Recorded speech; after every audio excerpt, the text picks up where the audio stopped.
दोस्तों, देश की राजनीति एकदम बदल चुकी है क्योंकि आए दिन भारत में कुछ ना कुछ ऐसी बातें सुनने को मिल रही राजनीतिक तौर पर जो कि ऐसा महसूस करा देती है कि हमारे देश की राजनीति एकदम बदल चुकी है। उसी बीच देश की राजनीति में एक बार फिर बड़ा भूचाल आया है। भारत के उपराष्ट्रपति जगदीप धनखड़ ने अचानक अपने पद से इस्तीफा दे दिया है और इसके पीछे जो कारण बताया गया है वह है उनका स्वास्थ्य। लेकिन क्या ये कारण वाकई सिर्फ स्वास्थ्य है या फिर ये किसी बड़ी राजनीतिक साजिश की शुरुआत है? सवाल ये भी है कि क्या ये एक सामान्य संवैधानिक प्रक्रिया है या इसके जरिए देश की सत्ता में किसी बड़े फेरबदल की जमीन तैयार की जा रही है। जैसे ही धनखड़ की इस्तीफे की खबर बाहर आई, बिहार से लेकर दिल्ली तक सियासत गर्मा उठी।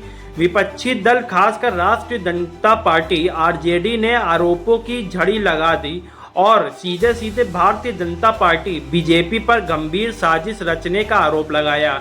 आरजेडी का दावा है कि उपराष्ट्रपति जगदीप धनखड़ का इस्तीफा दरअसल एक चाल है जिसके जरिए भाजपा बिहार के मुख्यमंत्री नीतीश कुमार को दिल्ली बुलाकर उपराष्ट्रपति बनाना चाहते हैं।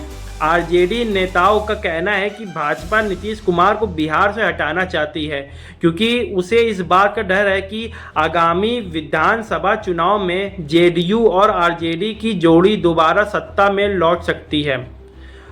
ऐसे में भाजपा नीतीश को एक सम्मानजनक पद देकर राजनीति तौर पर निष्क्रिय बनाना चाहती है। विधानसभा में आरजेडी के मुख्य सचेतक अख्तरुल इस्लाम शाहीन ने इस इस्तीफे को एक पूर्व नियोजित साजिश बताया है और कहा है कि इसकी स्क्रिप्ट पहले से ही लिखी जा चुकी है। आरजेडी ने भाजपा के पुराने बयानों का हवाला देते हुए भी अपने आरोपों को मजबूत करने की कोशिश की है। उन्होंने कहा है कि पूर्व केंद्रीय मंत्री अश्विनी चौबे पहले ही नीतीश को उपराष्ट्रपति बनाने की मांग कर चुके थे। इतना ही नहीं, भाजपा नेता सुशील कुमार मोदी भी कह चुके थे कि नीतीश कुमार खुद उपराष्ट्रपति बनना चाहते थे। इन बयानों को आरजेडी ने सबूत के तौर पर पेश करते हुए कहा कि भाजपा एक सोची समझी योजना के तहत नीतीश को दिल्ली भेजना चाहती है ताकि बिहार में अपनी सरकार बना सके। हालांकि जेडीयू ने इन आरोपों को सिरे से खारिज कर दिया है।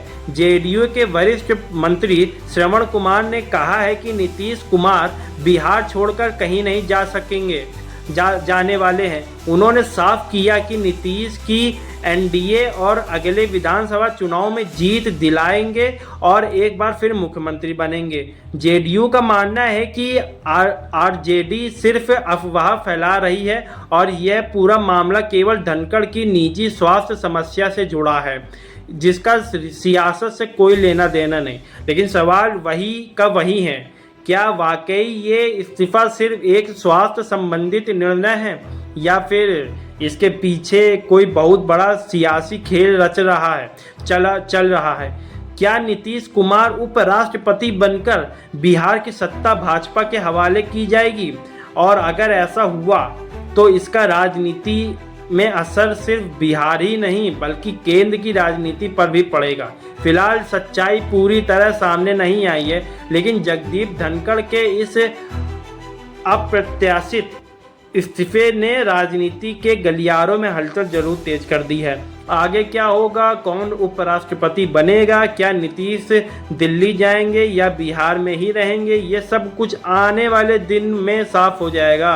लेकिन इतना तय है कि घटनाक्रम केवल संवैधानिक नहीं बल्कि सियासी भी है और इसकी लपटें बहुत दूर तक जाएंगी। बाकी आपको जानकारी कैसे लगे अपनी राय कमेंट दें, वीडियो को ज़्यादा से लाइक करें। और क्या होने वाला, कौन उपराष्ट्रपति बनने वाला, क्या नीतीश बनेंगे तो ये सही होगा, सब जानकारी आपको मैंने दे दी। बाकी आप अपनी राय जरूर कमेंट में दें सब चीज़ों के ऊपर। मिलते हैं आपसे अगली वीडियो में। धन्यवाद।